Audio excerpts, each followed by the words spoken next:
Hi කොහොමද? ඉතින් අන අලුත් වීඩියෝ එකක් අරන් ආව ඔයගොල්ලෝ ගාවට. අද වීඩියෝ එකෙන් මම ඔයගොල්ලන්ට කියලා දෙන්න යන්නේ ගෙදර මුළුතැන් ගෙයින්ම හොයාගන්න පුළුවන් අමුද්‍රව්‍ය වලින් කොහොමද හොඳට හැම පැහැපත් වෙන ස්කින් බ්‍රයිට්නින් ෆේස් මාස්ක් එකක් හදන්නේ කියලා. එහෙනම් ගිහලා බලමු කොහොමද මේ ෆේස් මාස්ක් එක හදන්නේ කියලා.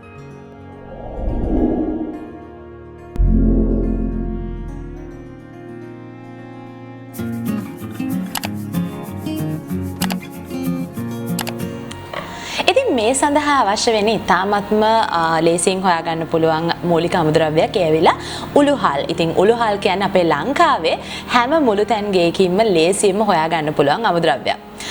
මේ උළුහල් ඇත්තටම ගොඩාක් හොඳයි අපේ හැමට හොඳ පෝෂණයක් ලබා දෙන්න. මොකද එහි තියෙන විටමින් ප්‍රමාණය සහ ෆයිබර් ප්‍රමාණය අපේ හැමේ කොලජන් නිෂ්පාදනය වැඩි කරන්න, ඒත් එක්කම අපේ හැම පැහැපත් කරන්න, අපේ හැමේ ඉලාස්ටිසිටි එක හොඳින් තබා ගන්න, මේ වගේ ගොඩක් දේවල් වලට අපිට උදව් වෙනවා. ඒත් එක්කම උළුහල් කියන්නේ ඇත්තටම සමට විතරක් නෙවෙයි හිස කෙස් වලටත් ඉතාමත්ම හොඳ අමුද්‍රව්‍යයක් අපේ ඔයිල්ස් වලට, අපේ හෙයා මාස්ක් වලට එකතු කරන්න. ඉතින් ඉස්සරහ දිනවලදී මම අනිවාර්යෙන් කියලා දෙන්නම් කොහොමද මේ උළුහල් පාවිච්චි කරලා ඔයිල් එකක් ඒත් එක්කම හෙයා මාස්ක් එකක් වගේ දෙයක් හදන්නේ කියලා. ඉතින් අද කියලා දෙන්න යන්නේ ඔයගොල්ලන්ට මේකෙන් හදාගන්න අපිට පුළුවන් ෆේස් මාස්ක් එකක් ගැන. ඉතින් මේ සඳහා අපිට අවශ්‍ය වෙනවා උළුහල් මේස හැන්දක් නැත්නම් මේස හැන්ද එකමාරක් විතර ප්‍රමාණයක් ඔයගොල්ලන්ට කරන්න තියෙන්නේ. උළුහල් අරගෙන හොඳට ටිකක් හීනිවට පිටි වගේ වෙන්න බ්ලෙන්ඩ් කරගන්න එක, නැත්නම් පවුඩර් එකක් බවට පත් කරගන්න එක. ඉතින් මේත් එක්කම අපිට අවශ්‍ය වෙනවා දෙහි යුෂ ස්වල්පයක්. මොකද දෙහි සහ උළුහල් දෙක එකතු වුනහම අපේ ස්කින් එක බ්‍රයිටන් කරන්න තවත් ගොඩක් හොඳ රුකුලක් දෙනවා. ඉතින් ඒත් එක්කම අපිට අවශ්‍ය වෙනවා ගෙදර අපිට හොයාගන්න පුළුවන් නම් කෝමාරිකා කිව්වම ඔයගොල්ලන්ට පාවිච්චි කරන්න පුළුවන් ෆ්‍රෙෂ් ඇලෝ වේරා පාවිච්චි කරන්නත් පුළුවන්, නැත්නම් ගෙදර තියෙන ඇලෝ වේරා ජෙල් එකක් පාවිච්චි කරන්නත් පුළුවන්. මීට අමතරව මේ ඉන්ග්‍රීඩියන්ට්ස් තුන තමයි මූලික ඉන්ග්‍රීඩියන්ට්ස් තුන. මේ මූලික අමුද්‍රව්‍ය තුනට අමතරව ඔයගොල්ලන්ට පුළුවන් මේ ෆේස් මාස්ක් එකේ තව thickness එක වැඩි කරගන්න කඩල පිටි වගේ දෙයක් එකතු කරන්න. මොකද කඩල පිටි කියන්නේ අපේ හැම පැහැපත් කරගන්න, ඒත් එක්කම පෝස් ටයිටන් කරගන්න ගොඩක් හොඳ අමුද්‍රව්‍යයක්. ඉතින් ගෙදර කඩල පිටි හොයාගන්න නැත්නම් ඔයගොල්ලන්ට පුළුවන් අර උළුහල් වලට අපි පවුඩර් එක හැදුවා වගේ කඩල ටිකක් අරගෙන අර විදිහටම බ්ලෙන්ඩ් කරලා පවුඩර් එකක් බවට පරිවර්තනය කරගෙන අන්න ඒක පාවිච්චි කරන්න. අද මම ඇත්තටම පාවිච්චි කරන්නේ මංගාව කඩල පිටි නැති හින්දා මම අද පාවිච්චි කරන්නේ wild turmeric powder එකක්. ඉතින් ඔයාලට පුළුවන් මේ කිසි දෙයක් නැත්නම් උළුහල් එක්ක කහ සාමාන්‍ය අමු කහ කුඩු ටිකක් උනත් එකතු කරන්න පුළුවන්. ඒත් ගොඩක් එකතු කරන්න එපා. එතකොට ගොඩක් අපේ හැම කහ පාට පැත්තට හැරෙන්න ගන්නවා. ඉතින් ඒ නිසා ගොඩක් පොඩි ප්‍රමාණයක් දාන්න. ඉතින් ඒත් එක්කම ඔයගොල්ලෝ එකතු කරන්න පුළුවන් මේකට මීපැණි. මීපැණි කියන්නේ ඇත්තටම ඇක්නි තියෙන කෙනෙක් නම් ගොඩාක් හොඳ අමුද්‍රව්‍යයක් තමන්ගේ ඇක්නි පාලනය කරන්න. ඒත් එක්කම ඩ්‍රයි ස්කින් එකකට උනත් මීපැණි ගොඩාක් හොඳයි. හැමට හොඳ තෙතමනයක් ලබා දෙන්න, හොඳ පෝෂණයක් ලබා දෙන්න, හැමේ තියෙන ලප කැලැල් ඉවත් කරන්න, මේ වගේ දේවල් වලට.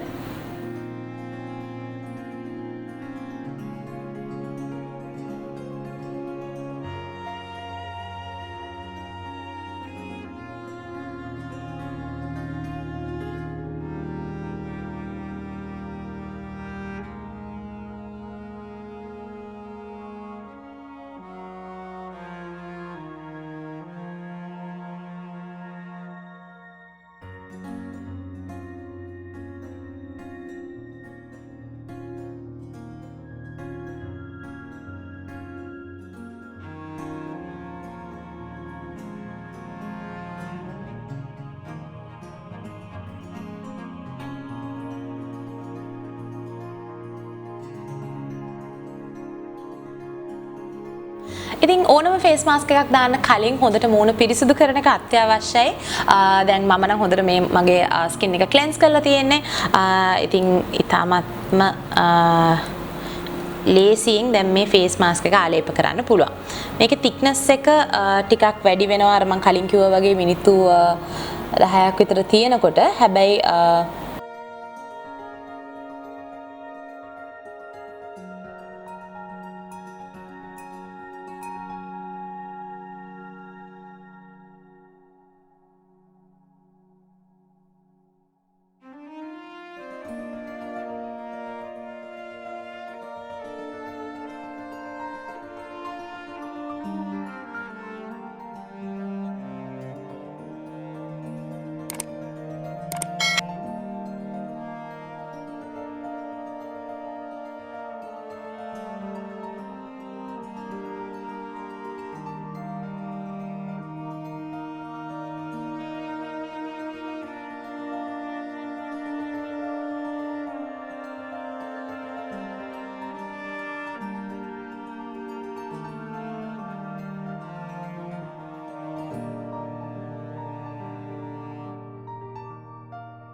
මේ විදිහට මේක ආලේප කරගත්තා. ඉතින් මේක දැන් තියන්න ඕනේ මිනිත්තු 20ත් 25ත් අතර කාලයක්.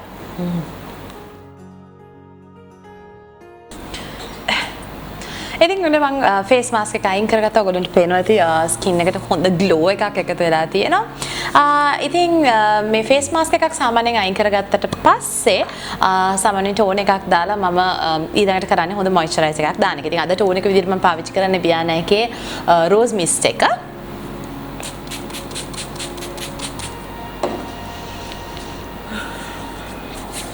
ඊට පස්සේ මොයිස්චරයිසර් එක විදියට පාවිච්චි කරන්නේ මගේ ALOE VERA gel එක. ඉතින් ඔයගොල්ලන්ට පුළුවන් මම හැමදාම කියන the face shop එකේ ALOE VERA gel එක ලංකාවේ ගොඩක් හොඳ තත්වයෙන් යුතු ALOE VERA gel එකක් තියෙන. අද මම පාවිච්චි කරන්නේ Nature's Republic එකේ ALOE VERA gel එක.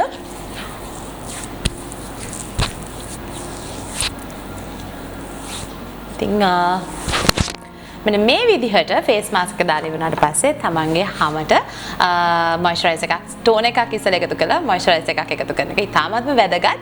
අපි දාපු ෆේස් මාස්ක් එකේ හොඳ ප්‍රතිඵලයක් ගන්න.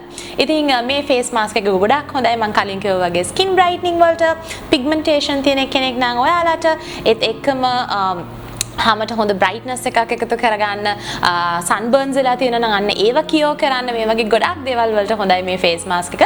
ඉතින් ඕගොල්ලොත් අත්හදා බලන්න මේක ගෙදරදී තාමත්ම ලේසියෙන් හදා ගන්න පුළුවන්. ඉතින් මේකේ මූලික අමුද්‍රව්‍ය වලට අමතරව ඕගොල්ලන්ට තවත් අමුද්‍රව්‍ය එකතු කරන විදිහත් මම මේකේ කියලා දුන්නා.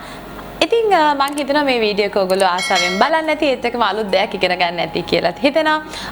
ඉතින් ඔයාලට මේ වගේ තවත් වීඩියෝ බලන්න ආස නම් දැම්මම channel එක subscribe කරන්න. ඒත් එක්කම පල්ලෙහා comment box එකේ comment කරන්න තව මොන වගේ වීඩියෝස්ද ඔයගොල්ලෝ බලන්න කැමති කියලා. එහෙනම් අලුත් වීඩියෝ එකකින් ඉක්මනටම හම්බෙමු. bye.